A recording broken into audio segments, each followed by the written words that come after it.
Bonjour à toutes et à tous, bienvenue dans cette nouvelle vidéo sur mes premiers pas dans l'installation d'un Multiplus 2 avec un couplage AC avec des micro-onduleurs qui vérifient la norme VDE 4105.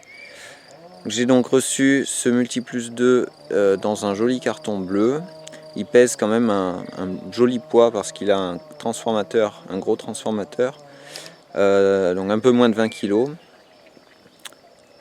J'ai également commandé deux batteries 12 volts 225 Ah, ce qui correspond à peu près 5000 Wh de capacité de stockage. C'est pas énorme. Petite chose à mentionner, ce sont des batteries décharge lente.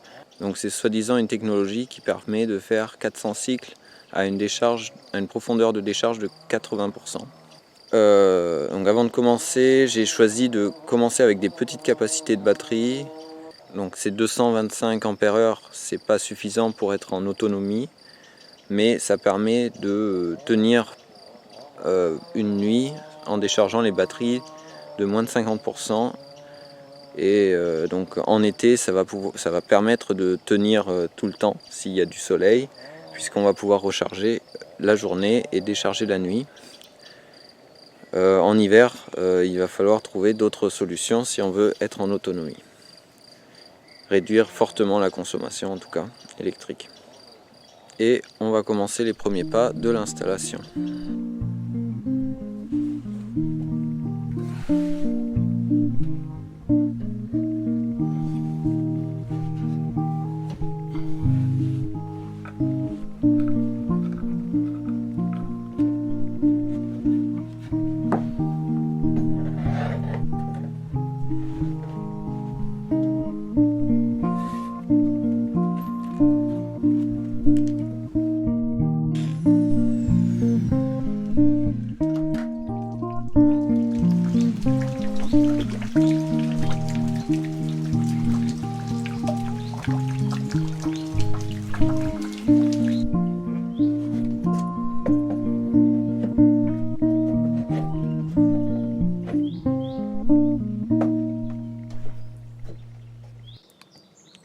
Conçu aux Pays-Bas, fabriqué en Chine.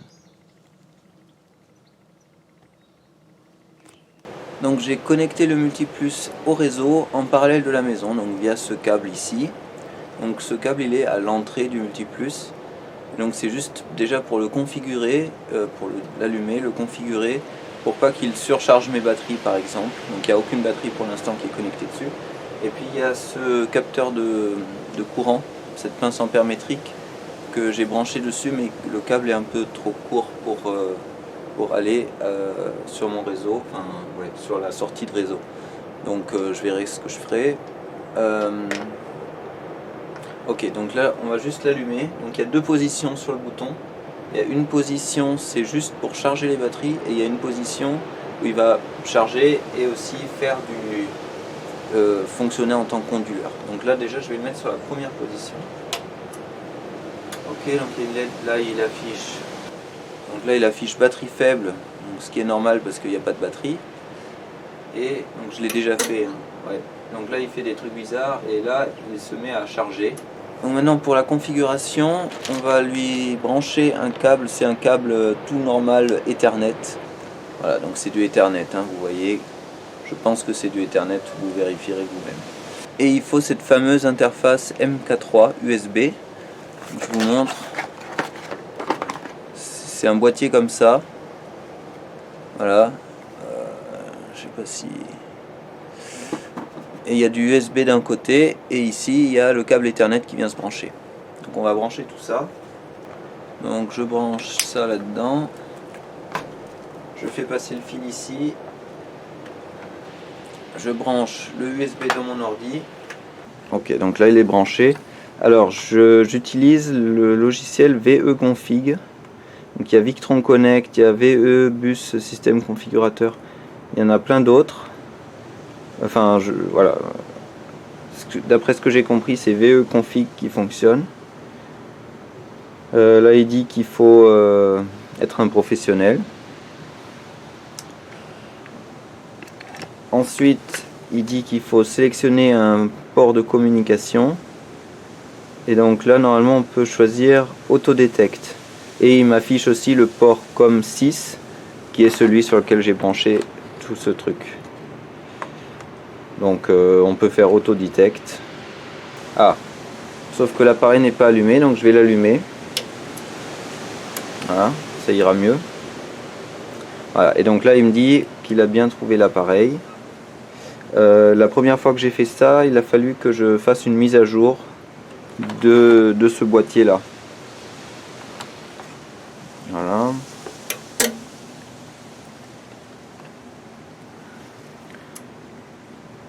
Donc là il est en train de lire les valeurs et voilà, et maintenant on est bien connecté et ça a l'air de fonctionner. Donc il m'affiche 50,1 Hz, 241 volts, 0 ampères.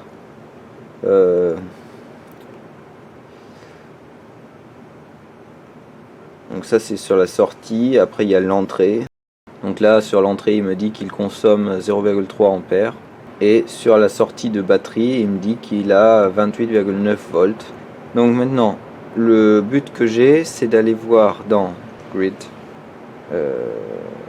Donc là on peut choisir les différentes normes, donc notamment France avec la norme VDE 126. On va pas y toucher pour l'instant, donc voilà. Donc je vais pas vous montrer toutes les options de configuration parce que ça prendrait vraiment beaucoup de temps. Faut juste savoir qu'il faut se connecter au Multiplus avec cette interface MK3. On peut peut-être se débrouiller aussi autrement avec des choses moins chères, mais bon. Et puis il faut utiliser le logiciel VE Configure. Il y a aussi un autre logiciel qui existe qui s'appelle Victron Connect, qu'on peut avoir sur smartphone si j'ai bien compris, et qui permet à peu près de monitorer un peu mieux les courants de sortie, d'entrée, etc. Ok, donc à présent je me suis renseigné, effectivement c'est dans les assistants qu'on va pouvoir choisir le mode, si on veut, enfin le mode de fonctionnement de l'appareil. Et pour ça il faut éteindre le truc Virtual Switch. Voilà. Et donc là on va pouvoir aller dans les assistants, ajouter un assistant. Et donc on peut, il y a plein de trucs. Et donc a priori, moi je voulais faire un système ESS. Celui-là il pourrait fonctionner aussi parce que c'est prévu pour des onduleurs réseau, si j'ai bien compris. Voilà, donc a priori le système ESS c'est le bon pour moi, mais il y en a d'autres qui sembleraient fonctionner aussi. Bon, alors je vais essayer ce truc là. Bon, alors apparemment on peut ajouter plusieurs assistants. Et là on peut faire démarrer l'assistant. Là il y a de la configuration à faire. Donc là il veut que je mette en place, que je lui dise dans quelle région je suis. Je vais mettre France. Ok, donc je choisis la région. Et là je peux, donc là j'ai choisi France comme code avec la norme VDE 126.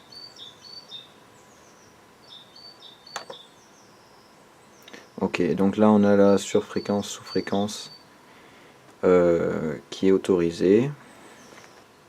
Donc je retourne dans les assistants, je démarre l'assistant. Donc moi c'est avec des batteries normales, gel ou AGM. Oui.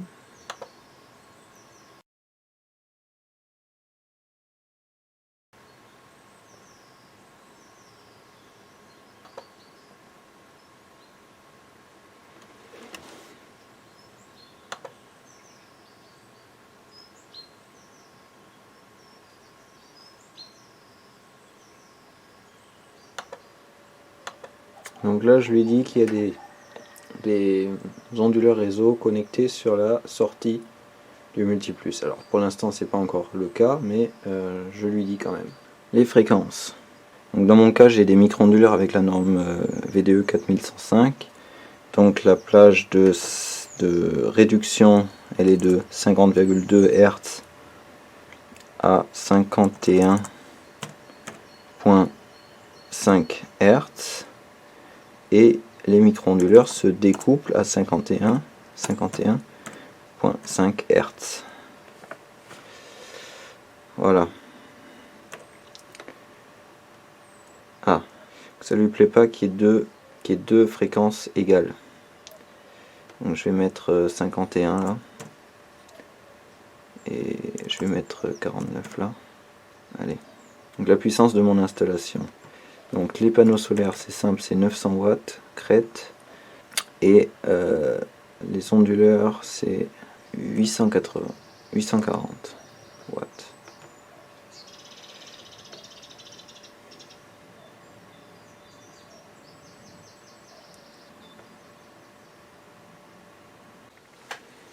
Bon, donc là j'ai juste envoyé les données et maintenant il y a tout qui est bloqué, je sais pas, ça rame, j'arrive plus à changer d'endroit et mon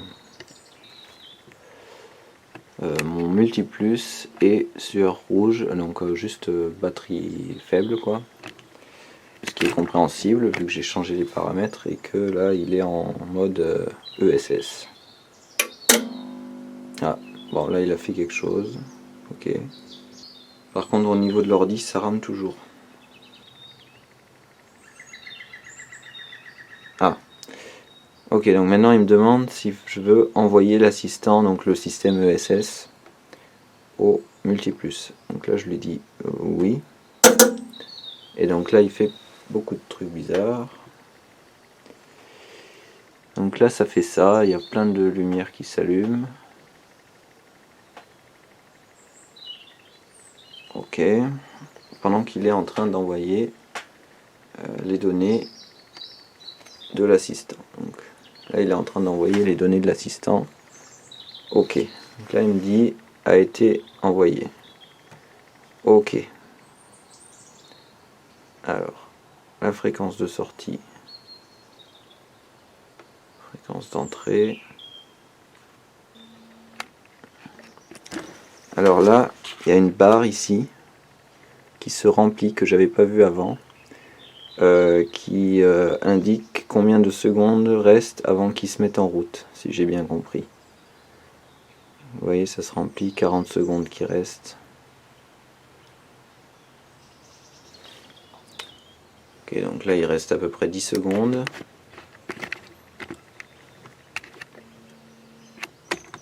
Donc là il reste quelques secondes normalement, et il va faire clic-clic. Ok. Ça a l'air de fonctionner à ce niveau-là. Donc pour faire l'Écosse, j'ai cette tôle de zinc, je crois que c'est du zinc. Donc ça a l'avantage d'être soudable à l'étain. Donc je vais faire des cosses, voilà, que je vais pouvoir souder sur les fils. Et voilà donc les deux cosses. Donc c'est la tôle, elle a été pliée en 4 en haut. Ça se voit pas bien. Voilà. Donc voilà ce que ça donne. Donc à droite j'ai mis la plaque de zinc. Et finalement j'ai remarqué que le zinc ça fondait quand j'essayais de le souder, donc j'ai préféré prendre du cuivre. Donc là j'ai pris un tube de cuivre que j'ai aplati et ça donne ça. Et donc je vais mettre du cuivre sur les deux plutôt, ça sera mieux. Le cuivre en plus ça conduit mieux, donc je fais ça. Donc les batteries sont installées. Ils disent de ne pas mettre la batterie sous le multiplus 2. Alors j'imagine que c'est à cause de la production d'hydrogène qui peut sortir de la batterie et qui peut s'enflammer s'il y a des relais qui font des étincelles au niveau du multiplus.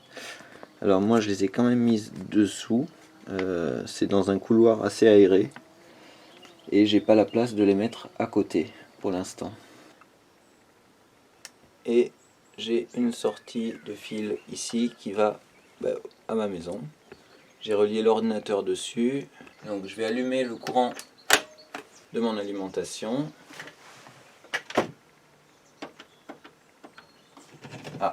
Donc là déjà, juste sans l'avoir allumé, je consomme 40 voltampères. Donc bon, ça c'est une chose. Alors je le mets sur 1. Donc là je l'ai démarré. Ok. Ok, donc là il me dit juste inverter on, alors qu'il y a du courant sur l'entrée. Ah, Il a l'air de changer de bruit. Main is on. Ok, donc là on a les deux onduleurs qui sont pas synchronisés au réseau. Alors que le multiplus, normalement là il laisse juste passer la tension du réseau.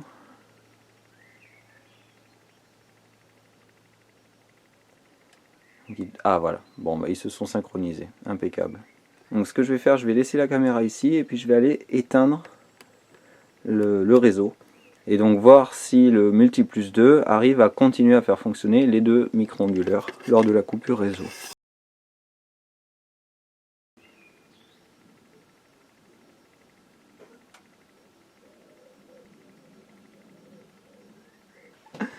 Ok, donc lors de la coupure réseau, il y a un micro-onduleur qui s'est coupé et l'autre non. Bon, donc celui qui d'habitude fonctionne pas, il a l'air de, donc c'est celui-là qui d'habitude fonctionne pas, il a l'air de préférer la tension que fournit le multiplus 2 que la tension du réseau. C'est rigolo. Bon, on va attendre un peu voir si l'autre il se resynchronise. Bon, finalement les deux se sont synchronisés, donc les deux produisent. Ok, je crois que j'ai fait une erreur en branchant ce mesureur de courant, cette pince ampère métrique, parce que il mesure le courant qu'il y a sur cette pince ampère métrique. En plus, il y a deux sorties au niveau du pin, et donc il pense que l'une c'est pour la sortie et l'autre c'est pour l'entrée du multiplus. Et en fait, en la débranchant, eh bien, il commence à mesurer les courants comme il faut. Je vous montre. Là vous voyez, donc le courant de sortie c'est 1,1 A, maintenant c'est 0,9, et le courant d'entrée c'est 1,3. Maintenant je branche la pince ampère métrique, vous allez voir ce que ça fait. Donc pince ampère métrique branchée, voilà, il affiche 0 ampère et 0 ampère. Donc là vous voyez bien que en fait faut pas la brancher. Il a des façons de mesurer le courant à l'intérieur du boîtier, donc le courant de sortie, le courant d'entrée, donc il n'y a pas besoin de la pince ampère métrique. La pince ampère métrique éventuellement ça sert pour mesurer combien produisent les micro-onduleurs, mais bon, moi de toute façon je suis beaucoup trop éloigné des micro-onduleurs pour pouvoir brancher la pince ampère métrique dessus. Là j'ai redébranché la pince ampère métrique et hop là, donc on a le courant d'entrée, le courant de sortie. J'espère que les micro-onduleurs vont se synchroniser bientôt, et on va voir si cette fois il va commencer à charger les batteries avec le surplus des micro-onduleurs. Donc j'espère que ça va fonctionner et qu'il n'y a pas besoin d'acheter le Cerbo GX connecté à internet pour pouvoir régler ça.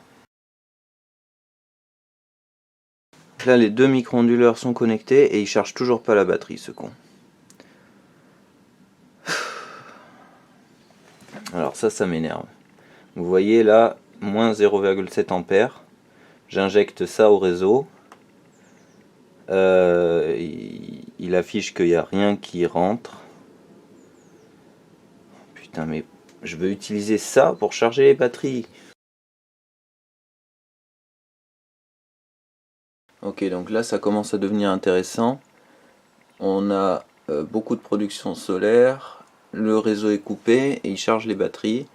Et on est à 28,8 volts ici. Et il est en mode absorption. Et donc à un moment ça va plus marcher. Donc normalement il devrait couper la production. Ah voilà, maintenant on est monté à 50,1 Hz. Et on produit plus que 5 ampères pour les batteries. Et on va voir que la réduction elle est bien réelle, parce que là, regardez, alors voilà, donc je peux mesurer combien produisent les panneaux. Voilà, ça a clignoté une fois. Donc là je chronomètre, hein. Et ça met assez longtemps. Voilà, là ça a mis 13 secondes 71. Donc la production des panneaux elle est d'environ la production des panneaux elle tourne autour de 300 watts. Donc la charge des batteries elle consomme environ 172 watts, et donc forcément il y a aussi l'alimentation de la maison. Et la différence entre les deux, la production des panneaux et la charge des batteries, et ben ça va donner ce que consomme la maison. Donc là il a encore augmenté la fréquence, là il a rediminué, ok, 50,6. Bon, donc, je vais débrancher un congélateur pour voir s'il augmente encore plus la fréquence.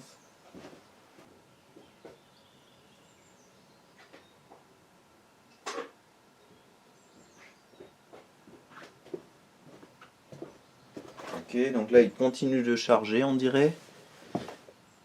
Et il est monté à 51 Hz. Vous voyez? Et il a augmenté la tension sur les batteries. 51,1 Hz. Donc il faut faire attention à 51,5 Hz, normalement ça coupe. Donc faudrait pas qu'il monte aussi haut. Donc là il a réussi à se stabiliser au niveau des batteries, il est à nouveau à 28,8 volts et il envoie 4 ampères. 51,3, donc là il essaye de réguler. Je vais redémarrer le congélateur.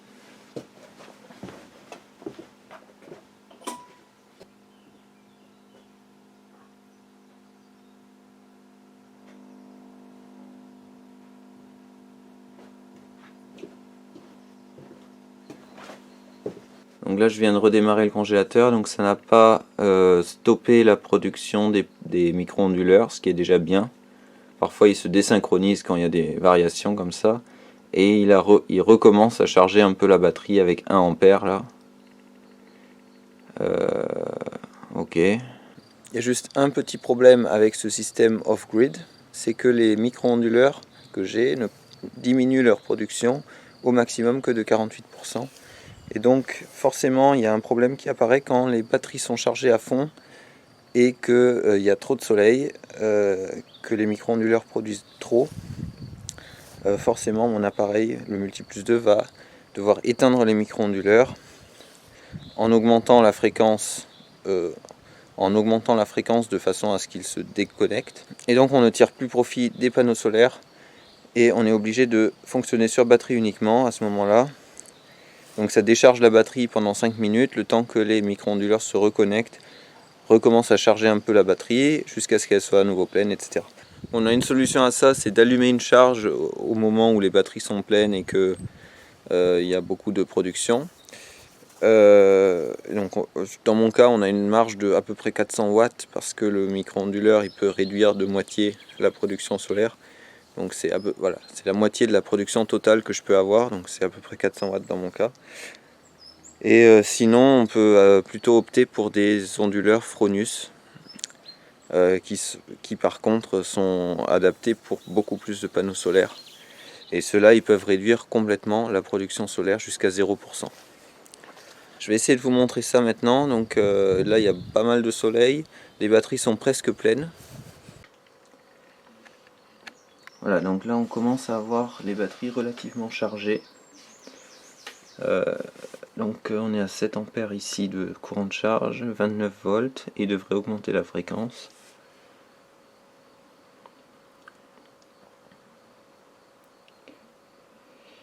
Voilà, c'est ce qu'il est en train de faire.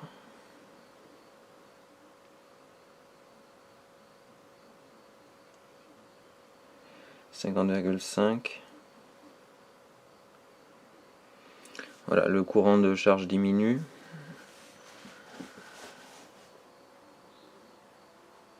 Et voilà, donc là il a augmenté à 50,5 Hz. Et ça a dû déconnecter les micro-onduleurs parce que là on consomme des batteries maintenant. Je vais éteindre le congélo pour que ça charge un peu plus vite.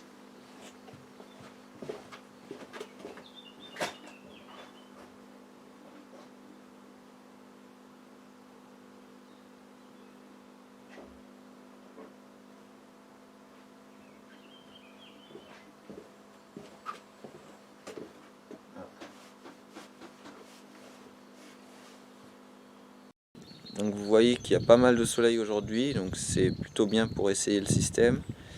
Donc là l'onduleur maître est coupé du réseau, enfin toute la maison est coupée du réseau, et il charge les batteries avec ce que produisent les micro-onduleurs, et puis les micro-onduleurs alimentent la maison en même temps.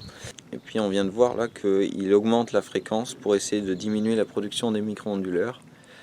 en fonction de ce qu'il a besoin. Donc là, quand j'ai débranché le congélateur, il a monté la fréquence pour qu'il produise moins. Et puis il y a un petit temps de latence quand même. La tension aux bornes des batteries monte un peu. Puis dès que je rebranche le congélateur, eh bien il rediminue la fréquence et puis il arrête de charger les batteries parce qu'il voit qu'il y a, enfin il les charge moins du moins, parce qu'il voit qu'il y a peut-être pas assez de production. Voilà, donc en conclusion pour l'instant, c'est que ça fonctionne plutôt bien. Je suis assez étonné là pour l'instant. Quand on est coupé du réseau, ça fonctionne vraiment plutôt pas mal. Et par contre, quand on est connecté au réseau, et bien pour l'instant, il ne charge pas les batteries, il ne les décharge pas. Donc les batteries ne servent à rien, elles ne servent pas de réservoir de stockage pour essayer de tirer encore plus profit de l'installation photovoltaïque en stockant le surplus et puis en l'utilisant quand on n'en a pas assez. J'ai l'impression que pour qu'il fasse ça, eh bien, il faut installer un Cerbo GX, donc un boîtier additionnel qui va monitorer tout ça et qui, alors je sais pas s'il doit être forcément connecté à internet, mais j'ai l'impression que oui, et ça me dérange. Alors je vais quand même essayer de me renseigner mieux, parce que normalement ces onduleurs chargeurs ils doivent être prévus pour fonctionner dans n'importe quel contexte, qu'on ait une connexion internet ou pas, et donc ça, bon, normalement je trouve ça devrait être faisable sans connexion internet. Donc l'idée ça serait que j'achète un boîtier Cerbo GX, et donc ça revient quand même assez cher finalement tout ça, parce que à la limite le multiplus 2, ben, bon, c'est abordable. Le Cerbo GX, on se dit ben, c'est un truc additionnel pour qu'on ait le monitoring sur son téléphone portable, etc. Mais ça sert pas, enfin, à la base je me disais ça sert à rien. Et là apparemment il nous force à utiliser ce système pour pouvoir utiliser le stockage sur batterie en étant connecté au réseau. Donc ça me dérange un peu. Et donc je vais peut-être faire ça dans une prochaine vidéo, parce que ça, je pense que ça va être un peu long de tout mettre dans une même vidéo. Je fais un petit point là parce que j'ai des nouvelles infos. Il y a Guillaume Piton, donc je le remercie, hein. Il a une chaîne YouTube, il explique pas mal de choses, qui m'a répondu très rapidement. Donc il me dit que le Cerbo GX, donc l'interface qui doit être connectée à internet, etc., que j'aime pas, il n'y a pas besoin de la connecter à internet tout le temps, elle est nécessaire juste pour configurer l'injection au réseau, et ensuite, donc au début il faut qu'elle soit connectée à internet pour faire les mises à jour, mais en fait après elle gère tout ça, l'injection au réseau, sans forcément être connectée à internet. Donc ça c'est une bonne chose. Bon, et puis Guillaume Piton m'a proposé aussi d'utiliser le Virtual Switch pour éteindre ou allumer le réseau en fonction de si j'ai besoin du réseau ou pas. Donc ça fonctionne à peu près, sauf qu'on est obligé d'éteindre tous les assistants pour pouvoir faire ça.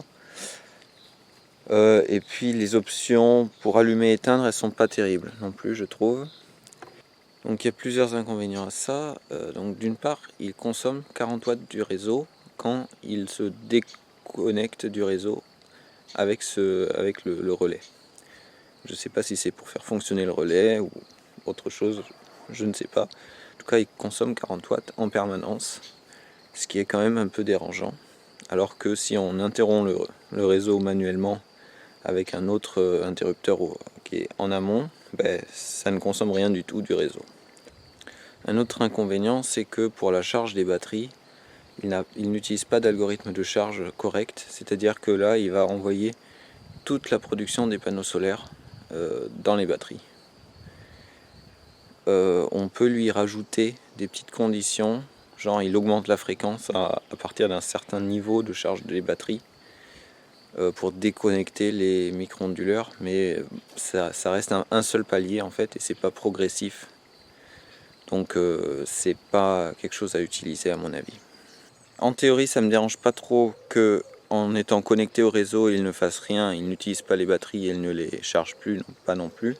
Mais il y a quand même un souci, c'est que si j'ai déchargé les batteries auparavant en étant déconnecté du réseau. Et qu'ensuite je me connecte au réseau, il ne les charge pas avec le surplus.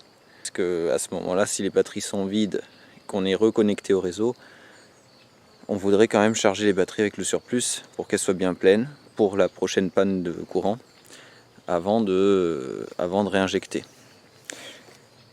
Donc avec l'assistant ESS ça ne fonctionnait pas, je ne sais pas pourquoi, probablement parce qu'il n'y a pas le Cerbo GX, mais il y a un autre assistant qui n'est plus pris en charge et qu'il ne conseille plus d'utiliser, qui s'appelle Hub 2 V3, et donc avec celui-là ça fonctionne. Donc je vous montre, là il est en mode absorption, je suis déconnecté du réseau. Voilà, donc là je viens de rallumer le réseau, il y a la barre qui se remplit là, au bout d'une minute il va se connecter au réseau. Et donc ce que j'ai fait, c'est que j'ai mis l'assistant Self Consumption Hub 2 V3. Donc cet assistant il fait à peu près la même chose que l'ESS, sauf que il me permet, sans le Cerbo GX, de laisser charger les batteries quand il y a le réseau et qu'il y a une surproduction. Donc il charge les batteries avec le surplus, et quand les batteries sont chargées à fond, il injecte au réseau. Là attention, il va se connecter au réseau. Je pense que les micro-onduleurs sont déconnectés pour l'instant. Donc on va attendre 5 minutes que les micro-onduleurs se mettent à produire. Et voilà, donc là vous voyez, je suis connecté au réseau, main is on, et il est en train de garder la tension des batteries. Et on voit au niveau du compteur Linky qu'on ne consomme rien, donc ça veut dire qu'on injecte du surplus. Donc en gros il utilise là le surplus pour charger les batteries, enfin pour garder la tension au niveau des batteries, et il injecte au réseau le courant supplémentaire. Et donc au niveau du logiciel ça se voit, il y a 0,8 ampères qui sont envoyés dans le réseau ici, et on a 2 ampères qui sont envoyés dans les batteries. Alors une autre chose qui fonctionne pas très bien avec le Multiplus 2, c'est le moniteur de batterie que j'ai activé ici. Donc normalement il est censé déterminer l'état de charge de la batterie. Or parfois il dit que la batterie est à 65% d'un coup, alors que on a juste tiré un peu fort dessus. Voilà, donc ça fonctionne pas très bien. Donc peut-être il faudrait que j'installe un moniteur de batterie. Bon, donc pour conclure cette vidéo, je suis relativement satisfait. On a eu un petit orage qui a fait des petites coupures d'électricité, et donc c'est le Multiplus qui a pris le relais tout simplement. C'était des petites coupures de 5 minutes, hein, c'était rien de grave, mais du coup on n'a rien senti à ce niveau là. On avait tout le temps du courant, de la lumière, juste peut-être des petites variations de luminosité au moment où le Multiplus prenait en charge la production d'électricité. Maintenant la prochaine étape ça va être de mettre les sécurités au niveau du côté DC, donc du côté des batteries, donc de mettre un fusible, un coupe-batterie, et puis ce que j'aimerais faire quand même c'est de rajouter un BMW 700, donc un moniteur de batterie qui va me permettre d'avoir de mieux savoir l'état de charge de la batterie. Et puis je pense que je vais aussi acheter un Cerbo GX, en tout cas un boîtier GX qui va normalement me permettre de paramétrer l'injection réseau, donc qui va me permettre de pouvoir produire à partir des batteries même si le réseau est connecté, en ajout du réseau en quelque sorte, si je vois que les batteries sont largement suffisamment pleines. Donc ça va me permettre de tirer un peu plus profit de l'installation solaire, même si c'est pas rentable économiquement, hein, parce que toute l'électricité stockée dans les batteries coûte plus cher que l'électricité qui vient du réseau EDF. Mais je veux essayer quand même ça, même si le fonctionnement tel qu'il est maintenant me conviendrait en soi, parce que c'est ce que je voulais, c'est-à-dire je voulais pouvoir être indépendant du réseau en cas de nécessité et pouvoir utiliser le réseau si j'ai besoin. Voilà, donc ce sera pour une nouvelle vidéo où je vais essayer de mettre en place les sécurités, le moniteur de batterie et le Cerbo GX. Et j'espère que cette vidéo vous a plu, qu'elle n'était pas trop longue. Parfois c'est un peu difficile de faire des vidéos courtes et avec suffisamment d'informations. Merci à toutes et à tous et à bientôt.